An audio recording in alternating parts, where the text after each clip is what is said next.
Wah, luar biasa sekali. Ibu harap kita tetap dalam keadaan baik ya. Oke, ada yang tahu nggak hari ini kita mau ngapain?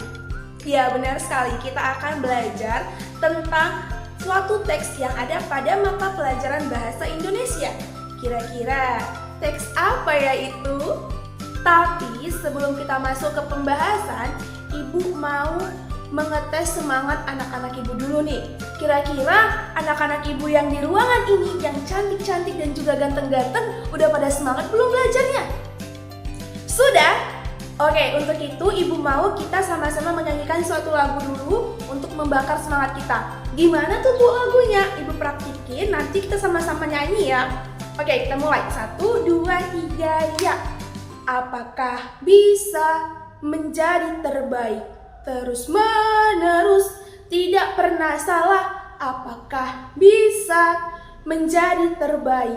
Terus menerus, tidak pernah salah. Aku kan bisa menjadi terbaik. Terus menerus, walau pernah salah. Aku kan bisa menjadi terbaik. Terus menerus, walau pernah salah. Oke, kita nyanyikan sama-sama bisa? Yuk, 1, 2, 3, ya. Apakah bisa menjadi terbaik? Terus menerus, tidak pernah salah. Apakah bisa menjadi terbaik? Terus menerus, tidak pernah salah. Aku kan bisa menjadi terbaik. Terus menerus, walau pernah salah, aku kan bisa menjadi terbaik. Terus menerus, walau pernah salah. Yeay! Berikan tepuk tangan untuk kita semua. Oke, hari ini kita akan belajar tentang teks laporan hasil observasi. Oke, dengan tujuan pembelajaran yang akan kita capai, observasi adalah suatu proses untuk mendapatkan sebuah data informasi melalui pengamatan. Nah, hasil dari pengamatan itu ditulis dalam laporan atau biasa disebut dengan teks laporan hasil observasi. Teks tersebut berfungsi untuk memberikan informasi mengenai suatu objek atau situasi setelah diadakannya investigasi atau penelitian secara sistematis. Teks laporan hasil observasi sering disebut dengan LHO. Tujuan dari teks laporan hasil observasi ini adalah yang pertama untuk mendapatkan informasi, yang kedua untuk melakukan penjelasan rinci mengenai suatu hal dari sudut pandang keilmuan kepada para pembaca. Nah, teks laporan observasi ini memiliki ciri-ciri. Yang pertama adalah bersifat objektif. Artinya, teks laporan hasil observasi harus disajikan sesuai dengan keadaan objek yang sebenarnya tanpa dipengaruhi oleh pandangan atau pendapat pribadi yang sifatnya subjektif. Teks laporan hasil observasi juga harus bersifat universal, artinya tidak memihak kepada pihak-pihak tertentu. Yang kedua, berdasarkan fakta. Masih ada kaitannya dengan ciri yang pertama. Teks laporan hasil observasi haruslah ditulis berdasarkan fakta yang dilakukan di lapangan.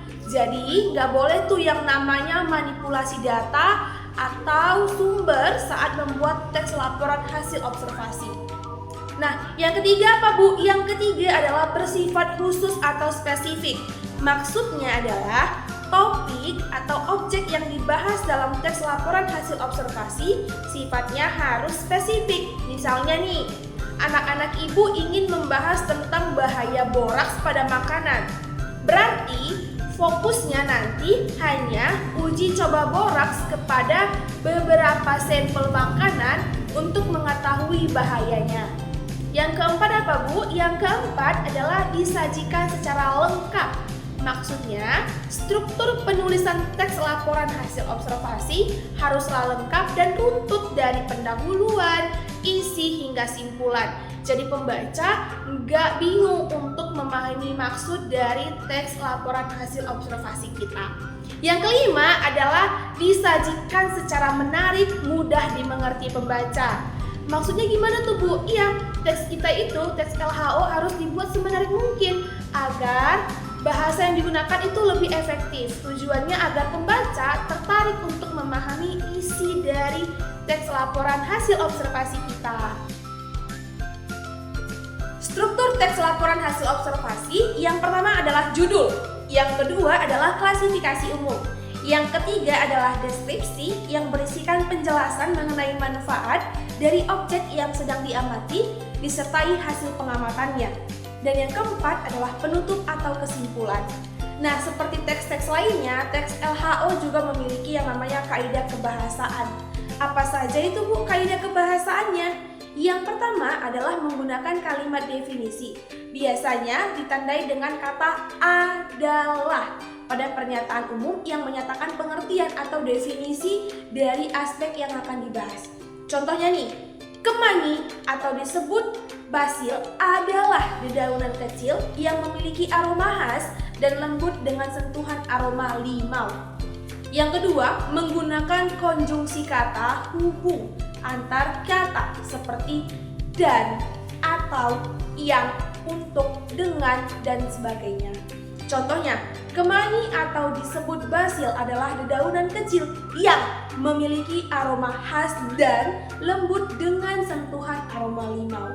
Nah, yang ketiga adalah menggunakan kalimat simpleks dan kalimat kompleks. Kalimat simpleks adalah kalimat yang menggunakan suatu verba dan menyatakan aksi atau peristiwa dan keadaan. Biasanya disebut dengan kalimat tunggal. Contohnya, setelah dingin, kembali peras-peras daun kemangi.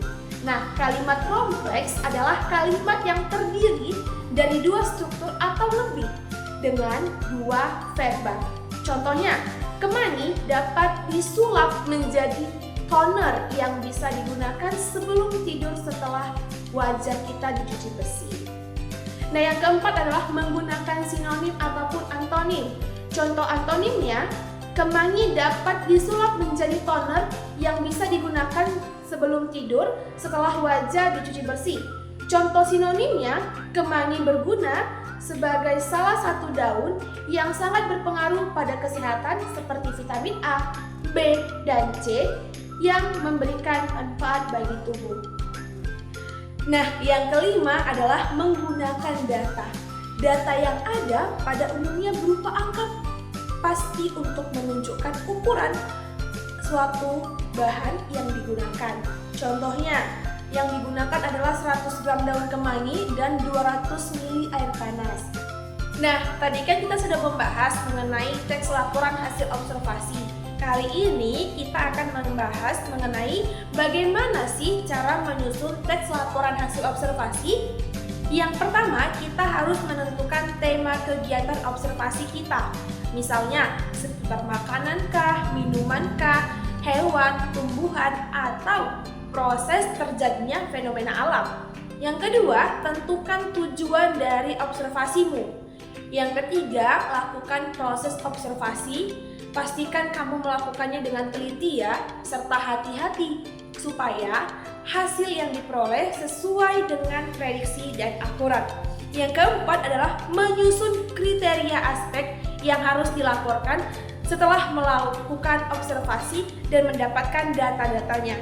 Kita harus menyusun kriteria aspek yang dibahas dan dideskripsikan, dilaporkan dalam teks laporan hasil observasi. Yang kelima adalah membatasi aspek yang harus dilaporkan agar tidak keluar dari tujuan yang sudah dibuat. Yang keenam adalah mendeskripsikan unsur-unsur yang dijelaskan sesuai aspek, dimulai dengan mendefinisikan atau mengartikan aspek yang dipilih berupa pernyataan umum. Jangan lupa untuk menggunakan kaidah kebahasaan kalimat definisi. Dan yang ketujuh adalah melengkapi teks laporan hasil observasi dengan data dan gambar. Jangan lupa juga menggunakan kaidah-kaidah kalimat simpleks, kompleks, konjungsi, sinonim, dan juga antonim.